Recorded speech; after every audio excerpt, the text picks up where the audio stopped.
Hello everyone, welcome to one online study point. दोस्तों, आज की इस वीडियो में हम जीके के मोस्ट इंपॉर्टेंट क्वेश्चन लेकर आए हैं। वीडियो को आप बिना स्किप के अंत तक जरूर देखिए ताकि आपको हर एक प्रश्न की जानकारी मिल पाए।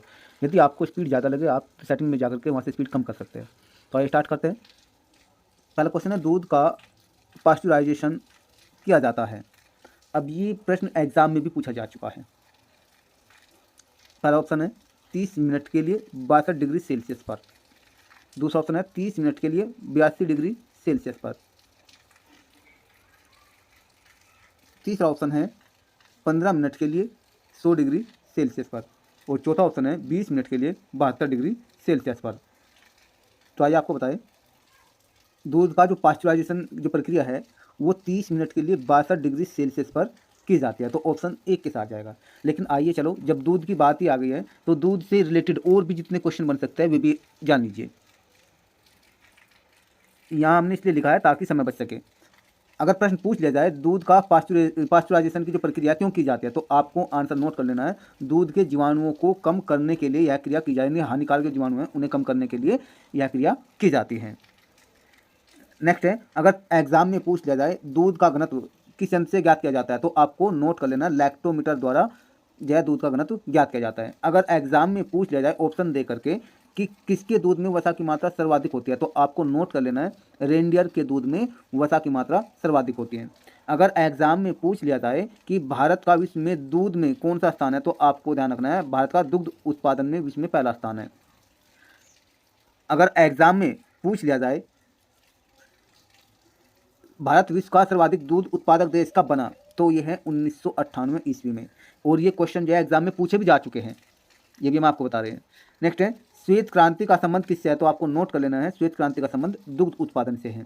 अगर एग्जाम में पूछ लिया जाए श्वेत क्रांति के जनक, तो आपको नोट करना है श्वेत क्रांति के जनक है डॉक्टर वर्गीज कुरियन। ये भी आपको नोट कर लेना है। अगर एग्जाम में पूछ लिया जाए भारत श्वेत क्रांति यानी भारत में श्वेत क्रांति की शुरुआत कब हुई, भारत में श्वेत क्रांति की शुरुआत कब हुई, तो ये आपको नोट कर लेना है 1970 ईस्वी में।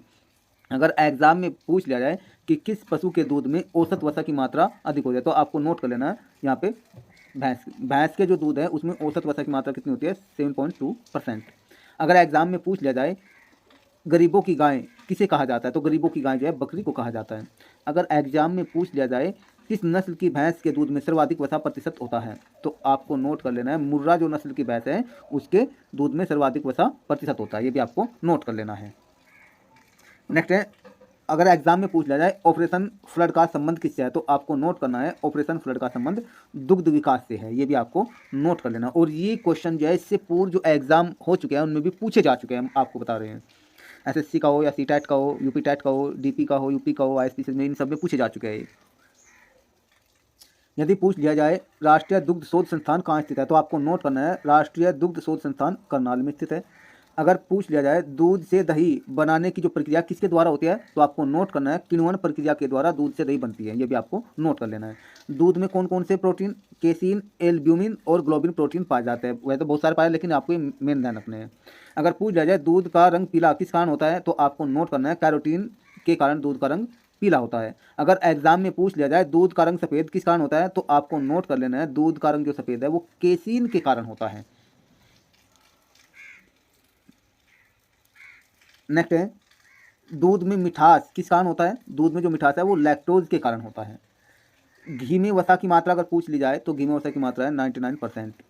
अगर घी में विशेष प्रकार की सुगंध का कारण पूछा जाए, तो आपको नोट करना है कि डाई एसिटल के कारण घी में विशेष प्रकार की सुगंध आती है। ये भी आपको नोट कर लेना है। और दूध में दुर्गंध आ जाती है कभी कभी, वो सल्फर के कारण होती है। ये भी आपको नोट करना है। नेक्स्ट, अगर पूछ लिया जाए खीस का जो अधिक रंग पीला रंग होता है वो किस कारण होता है, खीस का जो रंग ज़्यादा होता है पीला वो किस कारण होता है, तो वो होता है कैरोटीन की अधिकता के कारण। ये भी आपको नोट कर लेना है। दूध का जो खट्टापन है वो किसके कारण होता है, दूध का जो खट्टापन है वो लैक्टिक अम्ल की उपस्थिति के कारण होता है। ये भी आपको नोट कर लेना है। दूध का पीएच मान, दूध का जो पीएच मान है 6.4 होता है। ये भी आपको नोट करना है। इससे कम हो जाए तो दूध खट्टा हो जाता है। ये भी आपको नोट कर लेना है। नेक्स्ट, इसमें जो क्वेश्चन है दूध में खटास पैदा न हो इसके लिए क्या मिलाया जाता है, इसके लिए जो है न्यूट्रलाइजर नामक जो केमिकल है वो मिलाया जाता है ताकि दूध में खटास पैदा न हो। नेक्स्ट क्वेश्चन है, निम्नलिखित शासकों में से किस शासक ने सर्वप्रथम कल्याणकारी राज्य की अवधारणा रखी, जिसका प्रतिरूप भारत के संविधान में भी प्राप्त होता है? ऑप्शन है अशोक, पहला ऑप्शन। दूसरा ऑप्शन है बिंदुसार, तीसरा ऑप्शन है चंद्रगुप्त मौर्य और चौथा ऑप्शन है उपगुप्त। तो आपको बता दें, कल्याणकारी राज्य की अवधारणा जो है चंद्रगुप्त मौर्य ने रखी थी। लेकिन यहीं पर बात खत्म नहीं होती, आइए इन चारों ऑप्शन की डिटेल में व्याख्या कर लेते हैं। मौर्य वंश के संस्थापक कौन थे? चंद्रगुप्त मौर्य। ये भी आपको नोट कर लेना है। अगर एग्जाम में पूछ लिया जाए मौर्य वंश ने भारत पर कितने वर्ष शासन किया? 137 वर्ष। ये भी आपको नोट कर लेना है। अगर एग्जाम में पूछ लिया जाए किस भारतीय पौराणिक ग्रंथ के अनुसार मौर्य वंश का नाम रखा गया? चंद्रगुप्त मौर्य की माता के मुरा होने के कारण। एक तरह से क्वेश्चन बन जाएगा ये। दूसरी प्रकार से क्वेश्चन बन जाएगा, किस भारतीय पौराणिक ग्रंथ के अनुसार चंद्रगुप्त मौर्य की माता का नाम मुरा होने के कारण इस वंश का नाम मौर्य वंश रखा गया? तो आपको नोट करना है विष्णु पुराण के अनुसार। विष्णु पुराण के अनुसार चंद्रगुप्त मौर्य की माता का नाम मुरा होने के कारण इस वंश का नाम मौर्य वंश कहलाया। आपको ये क्वेश्चन भी नोट करना है, बौद्ध ग्रंथ, और बौद्ध ग्रंथ का नाम क्या है? महापरिनिर्वाण सूत्र के अनुसार चंद्रगुप्त मौर्य के जो पूर्वज हैं वे पिपली वंश के शासक थे। एग्जाम में प्रश्न पूछा जा सकता है, किस बौद्ध ग्रंथ के अनुसार चंद्रगुप्त मौर्य के पूर्वज पिपली वंश के शासक थे? तो आपको नोट करना है महापरिनिर्वाण सूत्र के अनुसार। अगर एग्जाम में पूछ लिया जाए किस जैन ग्रंथ के अनुसार चंद्रगुप्त मौर्य के पैतृक गांव में मोर पालने के कारण इस वंश का नाम मौर्य वंश रखा गया? तो आपको नोट कर लेना है, जैन ग्रंथ जो परिशिष्ट पर्व है इसके अनुसार चंद्रगुप्त मौर्य के गांव में मोर पालने के कारण इस वंश का नाम मौर्य वंश रखा गया। मौर्य काल अगर अवधि पूछ ली जाए कब से कब तक, तो 321 ईसा पूर्व से 185 ईसा पूर्व तक। ब्राह्मण साहित्य के अनुसार चंद्रगुप्त मौर्य को शूद्र कुल में जन्मा माना गया, ये भी आपको नोट कर लेना है। बौद्ध और जैन साहित्य के अनुसार उसे क्षत्रिय माना गया है, ये भी आपको नोट कर लेना है। विशाख दत्त द्वारा लिखित जो नाटक है मुद्रा राक्षस, उसमें उसे विरसिल कहा गया है। विरसिल का मतलब निम्न कुल में जन्मा, ये भी आपको नोट कर लेना है। अब नेक्स्ट बात करते हैं मौर्य वंश की प्रमाणिक जानकारी। अगर एग्जाम में पूछ लिया जाए मौर्य वंश की प्रमाणिक जानकारी का भारतीय साहित्यिक स्रोत कौन सा है, तो आपको नोट करना है कौटिल्य का अर्थशास्त्र। अगर एग्जाम में पूछ लिया जाए अर्थशास्त्र के लेखक कौन है, तो कौटिल्य है। कौटिल्य को दूसरा किस नाम से जाना जाता है? चाणक्य। ये भी आपको नोट कर लेना है। नेक्स्ट है अरस्तु के पॉलिटिक्स और मैकियावेली के प्रिंस से कौन सी रचना समता रखती है? ये प्रश्न एग्जाम में पूछा जा चुका है, तो आपको नोट कर लेना है अरस्तु के पॉलिटिक्स और मैकियावेली के प्रिंस से कौटिल्य का अर्थशास्त्र समता रखता है। यानी ध्यान रखना, पॉलिटिक्स के लेखक अरस्तु है और प्रिंस के लेखक मैकियावेली है, ये भी आपको नोट रखना है। नेक्स्ट विशाख दत्त ने कौन सी रचना लिखी? मुद्रा राक्षस, ये भी आपको नोट कर लेना है। अगर एग्जाम में पूछ लिया जाए मुद्रा राक्षस के लेखक तो विशाख दत्त है, और मुद्रा राक्षस जो है एक जासूसी नाटक है, ये भी आपको नोट कर लेना है। और मुद्रा राक्षस के अनुसार ही जो है एक तो नंदवंश का पतन, चंद्रगुप्त मौर्य का उत्थान, तत्कालीन सभ्यता एवं संस्कृति की जानकारी प्राप्त होती है। अगर एग्जाम में पूछ लिया जाए किस रचना के अनुसार नंदवंश का पतन, चंद्रगुप्त मौर्य का उत्थान और तत्कालीन सभ्यता एवं संस्कृति की जानकारी प्राप्त होती है, तो आपको नोट कर लेना है विशाख दत्त का जो मुद्रा राक्षस है इसके द्वारा नंदवंश का पतन, चंद्रगुप्त मौर्य का उत्थान, तत्कालीन सभ्यता एवं संस्कृति की जानकारी प्राप्त होती है। नेक्स्ट है सोमदेव ने रचना लिखी है कथा सरित सागर, ये भी आपको नोट कर लेना है। क्षेमेंद्र ने रचना लिखी है बृहद कथा मंजरी। पतंजलि ने लिखी है महाभाष्य और पाणिनि ने लिखी है अष्टाध्यायी। और इन सभी रचनाओं से जो है मौर्य काल की राजनीतिक और सामाजिक जानकारी की उपलब्ध होती है, ये ध्यान रखना। मौर्य काल की राजनीतिक और सामाजिक जानकारी इससे उपलब्ध होती है, ये सभी रचनाएं आपको ध्यान रखना है। सोमदेव की कथा सरित सागर, क्षेमेंद्र की बृहद कथा मंजरी, पतंजलि का महाभाष्य, पाणिनि की अष्टाध्यायी। नेक्स्ट क्वेश्चन है, यहाँ इसमें दिया है। सबसे पहले तो आपको नोट रखना है जैन साहित्य कौन कौन से इनका। एक तो स्थाविरावली चरित्र, दूसरा है कल्प सूत्र जो भद्रबाहु ने लिखा है, भद्रबाहु चेतम, ठीक है। फिर एक है परिशिष्ट पर्व लिखा है हेमचंद्र ने, ठीक है, ये जैन साहित्य है। और इनसे क्या पता चलता है? इनसे जो है चंद्रगुप्त मौर्य के जीवन, मौर्य साम्राज्य के विकास और नंद वंश के पतन की जानकारी प्राप्त होती है जैन साहित्य में। ये भी आपको नोट कर लेना है। एग्जाम में बौद्ध साहित्य और जैन साहित्य के विषय में भी पूछा जा सकता है कि कौन सा बौद्ध साहित्य है और कौन सा जैन साहित्य है। नेक्स्ट है दिव्यावदान, अशोकावदान, दीपवंश, महावंश, मिलिंद पन्नो, मंजूश्री मूलकल्प बौद्ध ग्रंथों में मौर्य वंश के निर्धारण में सहायता प्राप्त होती है। ये सभी बौद्ध ग्रंथ हैं। कौन कौन से? दिव्यावदान, अशोकावदान, दीपवंश, महावंश, मिलिंद पन्नो और मंजूश्री मूलकल्प, ये सभी बौद्ध ग्रंथ हैं। नेक्स्ट आपको ये भी नोट करना है, प्रथम अखिल भारतीय साम्राज्य की स्थापना किसने की? चंद्रगुप्त मौर्य ने। ये भी आपको नोट कर लेना है। और भारत का मुक्तिदाता भी चंद्रगुप्त मौर्य को कहा जाता है। ये भी आपको नोट करना है।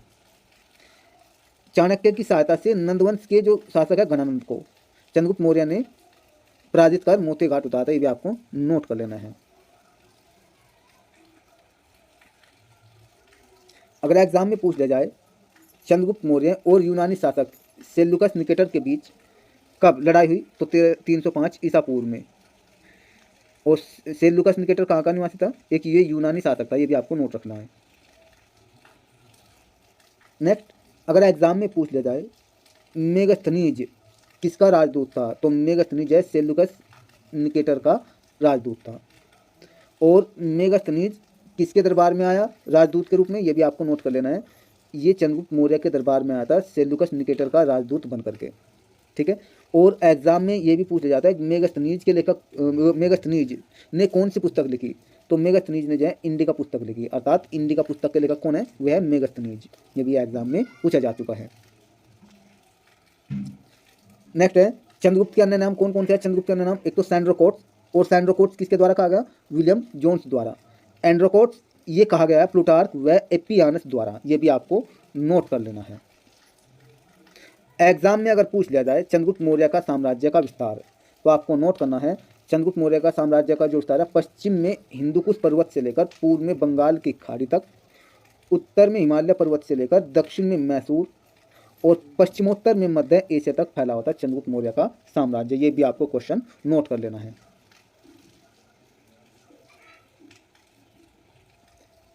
नेक्स्ट एग्जाम में अगर पूछ लिया जाए चंद्रगुप्त मौर्य के धर्म के समर्थक थे, तो चंद्रगुप्त मौर्य जो है जैन धर्म के समर्थक थे। ये भी आपको नोट कर लेना है।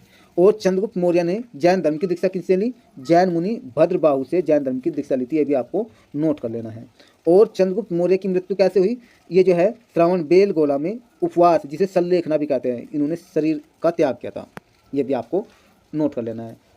एग्जाम में पूछा जा चुका प्रश्न है कि सल्लेखना द्वारा किसने शरीर का त्याग किया, तो आपको नोट कर लेना है चंद्रगुप्त मौर्य ने। किस स्थान पर? श्रावण बेलगोला में। अब आइए बिंदुसार के विषय में भी जान लेते हैं। बिंदुसार से संबंधित कौन कौन से क्वेश्चन एग्जाम में पूछे जा चुके हैं और पूछे भी जा सकते हैं। बिंदुसार का उपनाम जो है अमित्रघात, जिसका अर्थ है शत्रुओं का संहारक। ये भी आपको नोट कर लेना है। बिंदुसार जो है चंद्रगुप्त मौर्य का पुत्र था। ये भी आपको नोट कर लेना है। यूनानी लेखों में अमित्रचेट्स संस्कृत शब्द है अमित्रघात, इसका अर्थ है शत्रु का नाश करने वाला। ये भी आपको नोट कर लेना है। नेक्स्ट है वायु पुराण में बिंदुसार को मद्रसार के नाम से जाना गया।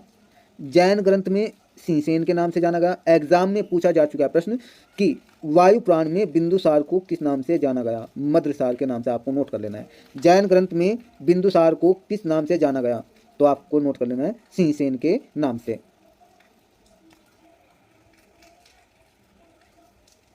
नेक्स्ट सीरिया के शासक एंटियोकस प्रथम ने बिंदुसार के दरबार में डायमेकस राजदूत भेजा। तो एग्जाम में पूछा जा चुका है बिंदुसार के दरबार में कौन सा विदेशी राजदूत आया? तो आपको नोट कर लेना डायमेकस विदेशी राजदूत आया। और किसने भेजा था? सीरिया के शासक ने। और सीरिया के शासक कौन थे? एंटियोकस प्रथम। ये भी आपको नोट कर लेना है। नेक्स्ट है मिस्र के शासक जो है, मिस्र के शासक टोलमी फिलाडेल्फस ने डायोनिसियस राजदूत भेजा था। ये भी आपको नोट कर लेना है। यानी बिंदुसार के दरबार में जो है एक तो सीरिया के शासक ने और एक मिस्र के शासक ने, इन दो देशों से विदेशी राजदूत आए थे। ये भी आपको ध्यान रखना है। मिस्र के शासक कौन थे? टोलमी फिलाडेल्फस। और इन्होंने कौन सा राजदूत भेजा है? डायोनिसियस राजदूत जो है बिंदुसार के दरबार में भेजा है। ये भी आपको नोट कर लेना है। एग्जाम में प्रश्न पूछा जा चुका है बिंदुसार किस संप्रदाय के अनुयायी थे। तो बिंदुसार जो है आजीवक संप्रदाय का अनुयायी था। और ये भी एग्जाम में पूछा जा चुका है कि बिंदुसार के शासनकाल में कितने विद्रोह हुए, 2 विद्रोह हुए। और जो है शासनकाल में तक्षशिला जो अफगानिस्तान में है, इसमें 2 विद्रोह हुए। पहली बार विद्रोह को दबाने के लिए अशोक को भेजा और दूसरी बार विद्रोह दबाने के लिए सुषेण को भेजा। ये भी आपको नोट कर लेना है। बिंदुसार के 2 पुत्र थे, ये ध्यान रखना है यहाँ पे, अशोक और सुषेण, जो प्रतापी थे।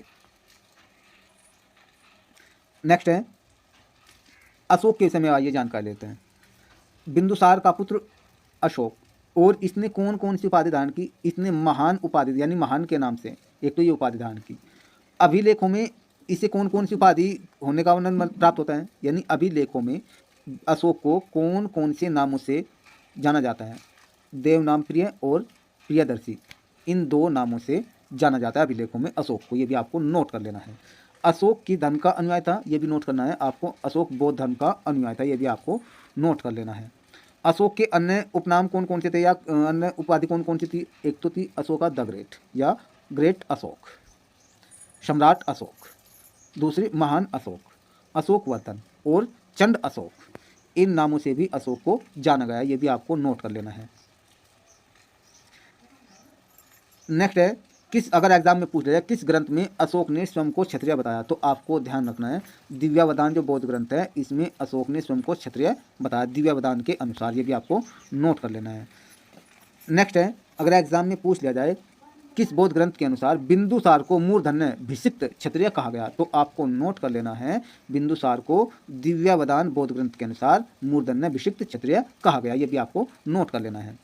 मिलिंद पन्नु जो ग्रंथ है, इसमें मगध की सेना का वर्णन मिलता है। ये भी आपको नोट कर लेना है। नेक्स्ट है दीपवंश, महावंश, दिव्यावदान, अशोकावदान में अशोक की जीवनी का प्रकाश डाला गया है। ये भी आपको नोट कर लेना है। यानी वे कौन कौन से बौद्ध ग्रंथ है जिनमें अशोक की जीवनी पर प्रकाश डाला गया है? दीपवंश, महावंश, दिव्यावदान और अशोकवदान में।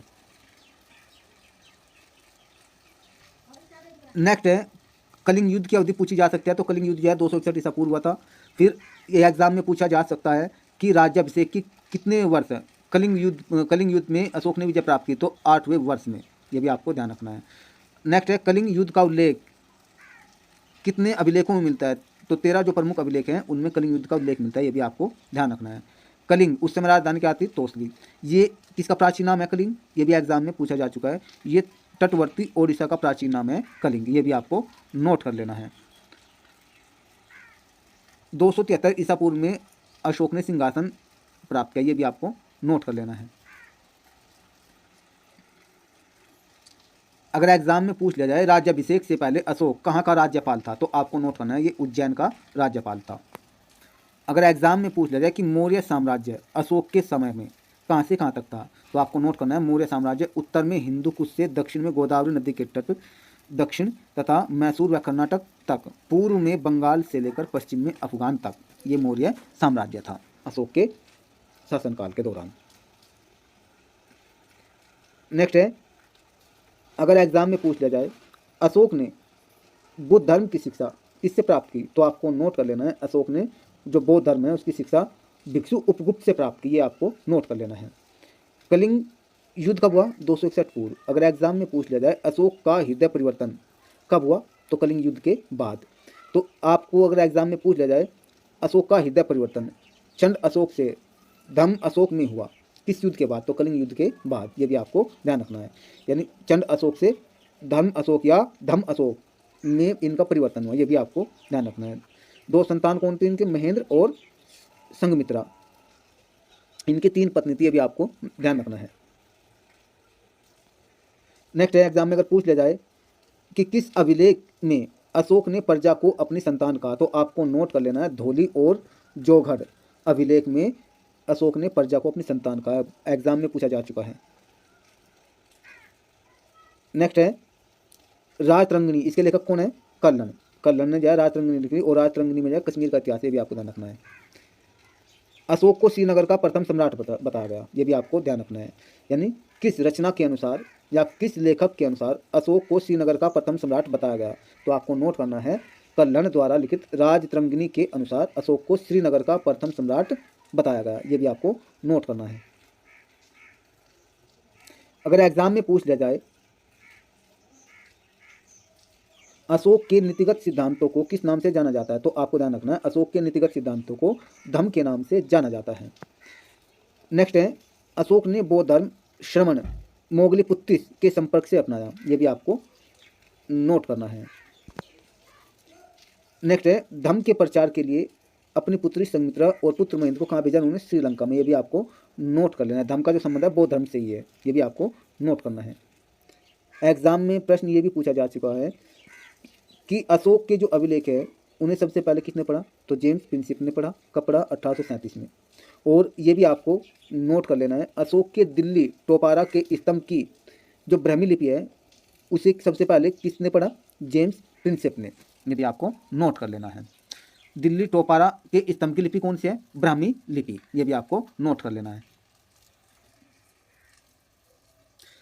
ये भी आपको नोट करना है जेम्स प्रिंसिप ने ही प्रियदर्शी या पियादासी की जो पहचान है वो सम्राट अशोक से की है, ये भी आपको नोट कर लेना है। नेक्स्ट एग्जाम में अगर पूछ लिया जाए तृतीय बौद्ध संगति का आयोजन कब हुआ, तो ये होता यानी किसके शासनकाल में हुआ, ये हुआ अशोक के शासनकाल में, पाटलिपुत्र में हुआ तृतीय बौद्ध संगति का आयोजन। नेक्स्ट है तृतीय बौद्ध संगति के अगर अध्यक्ष के विषय में पूछ लिया जाए तो कहते हैं मोगलीपुत्तिस तृतीय बौद्ध संगति के अध्यक्ष थे। नेक्स्ट है अशोक ने धार्मिक उपदेशों के प्रचार के लिए क्या नीति अपनाई, तो ये आपको नोट कर लेना है अशोक ने जो शिलालेख है वे खुदवाए जिन पर धार्मिक उपदेशों को उत्कीर्ण किया, शिलालेख की नीति अपनाई थी। नेक्स्ट अशोक ने शासन के 10वें वर्ष सर्वप्रथम कहाँ की यात्रा की, बोध गया की यात्रा की। एग्जाम में पूछा जा चुका है अशोक ने बोध गया की यात्रा शासन के कितने वर्ष बाद की, 10वें वर्ष यानी 10वें वर्ष में की थी। 20वें वर्ष में कहाँ की यात्रा की थी, लुम्बिनी ग्राम की, और लुम्बिनी को जो है उन्होंने कर मुक्त घोषित किया, ये भी आपको ध्यान रखना है। अशोक ने जो अभिलेखों की युक्ति थी, अभिलेखों को लिखने की युक्ति, ये किससे प्रेरित होकर की, यहाँ से जो है ईरानी जो शासक थे दारा प्रथम से ये प्रेरित होकर इन्होंने अभिलेखों के माध्यम से प्रजा को संबोधित किया, ये भी आपको नोट रखना है कि अभिलेखों के माध्यम से अशोक ने प्रजा को संबोधित किया, किस शासक से प्रेरित होकर, तो आपको ध्यान रखना है ईरानी शासक दारा प्रथम से प्रेरित होकर। नेक्स्ट अशोक के शिलालेख में कौन कौन सी लिपि थी, ब्राह्मी लिपि, खरोष्टी लिपि, ग्रीक लिपि व अरामाइक लिपि, ये 4 और लिपि थी जिनका प्रयोग किया गया मुख्य रूप से, ये भी आपको नोट कर लेना है। नेक्स्ट है अशोक के अभिलेख, शिलालेख, स्तंभलेख व गुहालेख 3 भाग में बटे हुए हैं, ये भी आपको नोट करना है। जो अशोक के जो अभिलेख है वे 3 भाग में बटे, एक तो शिलालेख, स्तंभलेख और गुहालेख। शिलालेखों की पहचान कब हुई, ये भी आपको नोट कर लेना है। शिलालेखों की पहचान 1750 में हुई और किसने की, पादरेटी पैंथेलर ने की थी। जेम्स प्रिंसेप ने सर्वप्रथम जो है 1837 में जो अशोक के जो अभिलेख है उन्हें पढ़ा था, और दिल्ली का टोपेरा नामक जो ब्राह्मी लिपि में लिखा हुआ था, ये भी आपको नोट रखना है, पहले भी आ चुका है। नेक्स्ट है अशोक का सबसे छोटा स्तंभ अभिलेख कौन सा है, रुम्मीदेई स्तंभ अभिलेख अशोक का सबसे छोटा अभिलेख है। कौशाम्बी जो अभिलेख है इसे रानी का अभिलेख कहा गया है, ये भी आपको नोट कर लेना है। नेक्स्ट जो है मानसेरा व शहबाजगढ़ी, ये कहाँ है, पाकिस्तान में है। ये जो अभिलेख कहीं में लिखे गए हैं, ये लिखे गए हैं खरोष्टी लिपि में, कहीं में खरोष्टी लिपि में, मानसेरा और शहबाजगढ़ी खरोष्टी लिपि में लिखे गए हैं, और ये कहाँ है, पाकिस्तान में। नेक्स्ट अगर एग्जाम में पूछ लिया जाए खरोष्टी लिपि किस ओर से किस ओर लिखी जाती है, तो खरोष्टी लिपि दाईं ओर से बाईं ओर लिखी जाती है, ये भी आपको नोट कर लेना है। नेक्स्ट क्वेश्चन है तक्षशिला व लघमान जो कहाँ अभिलेख कहाँ है, अफगानिस्तान में। तक्षशिला और लघमान अभिलेख जो है अफगानिस्तान में है, और ये किस लिपि में लिखे गए हैं, यानी इन पर कौन सी लिपि उत्कीर्ण है, इनमें जो है आरमेइक लिपि उत्कीर्ण है, ये भी आपको ध्यान रखना है। अगर एग्जाम में पूछ लिया जाए मौर्य काल का सबसे पूर्वी अभिलेख, तो वह है धौली अभिलेख, और मौर्य काल का सबसे पश्चिमी अभिलेख वह है कंधार अभिलेख जो अफगानिस्तान में है। मौर्य काल का सबसे उत्तरी अभिलेख कौन सा है, लघमान अभिलेख, ये अभी आपको ध्यान रखना है, एग्जाम में पूछे भी जा चुके हैं सभी क्वेश्चन। नेक्स्ट है भबरू या विराट अभिलेख में अशोक का नाम क्या है, प्रियदर्शी, ये भी आपको नोट कर लेना है कि अशोक का नाम प्रियदर्शी किस अभिलेख में उल्लिखित है, तो यह है भबरू या विराट अभिलेख। नेक्स्ट है प्रमुख शिलालेखों की संख्या कितनी है, प्रमुख शिलालेखों की संख्या है 14, स्तंभ लेखों की संख्या कितनी है 7, और भाषा केवल इनकी है ब्राह्मी, ये भी आपको नोट कर लेना है। नेक्स्ट क्वेश्चन है अशोक का शर ए कुन जो कंधार में है, कंधार कहाँ है, अफगानिस्तान, ये जो अभिलेख है ये 2 भाषा और 2 लिपि में लिखा गया है, आर्मेनिक और ग्रीक, इन दोनों ही भाषा और दोनों लिपि में उत्तीर्ण है, ये भी आपको ध्यान रखना है। अशोक का जो शर ए कुन कंधार अफगानिस्तान में जो अभिलेख है ये आर्मेनिक और ग्रीक, इन 2 भाषा और 2 लिपि में उत्कीर्ण है, ये भी आपको ध्यान रखना है। अशोक ने दिग्विजय के स्थान पर धम्मविजय नीति अपनाई। अगर एग्जाम में पूछ लिया जाए कि अशोक ने कौन सी नीति अपनाई, धम्मविजय नीति। अगर ये पूछ लिया जाए कि अशोक ने दिग्विजय के स्थान पर कौन सी नीति अपनाई, तो आपको नोट रखना है धम्मविजय नीति। नेक्स्ट है राष्ट्रीय चिन्ह और राष्ट्रीय वाक्य या आदर्श वाक्य जो सत्यमेव जयते हैं। राष्ट्रीय चिन्ह अशोक है ना हमारा, तो ये सारनाथ जो उत्तर प्रदेश में है, सारनाथ स्थित अशोक के स्तंभ पर उत्कीर्ण है, ये भी आपको नोट करना है। स्तंभ पर कितने पशु है, 4 पशु है, कौन कौन से, बैल, घोड़ा, हाथी और शेर, ये भी आपको ध्यान रखना है। नेक्स्ट है शिलालेखों के अध्ययन को क्या कहा जाता है, शिलालेखों के अध्ययन को एपिग्राफी कहा जाता है। अगर एग्जाम में पूछ लिया जाए अशोक ने मध्य प्रदेश में किस स्तूप का निर्माण करा, तो सांची स्तूप का निर्माण करा है, ध्यान रखना है।